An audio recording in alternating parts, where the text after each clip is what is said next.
Bismillahirrahmanirrahim. Assalamu alaikum. My name is Hassan and today we are going to display specific widget or element to desktop layout only in Elementor WordPress.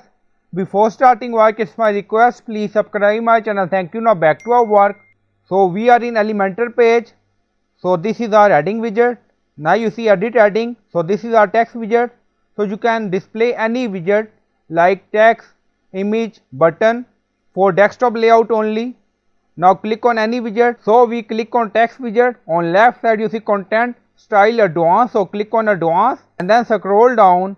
You see responsive. So click on it and then you see hide on desktop, hide on tablet, mobile. So enable this option. So we are going to hide text widget on tablet and mobile and display on desktop only and then click on update. So this text widget only display on desktop layout only. Now you see responsive mode, on top you see mobile, so click on it and then you see text widget is hide on mobile layout. Now click on tablet. Now you see text widget is hide on tablet layout. So I hope you like this video. Please like, comment, share, subscribe. Thank you for watching.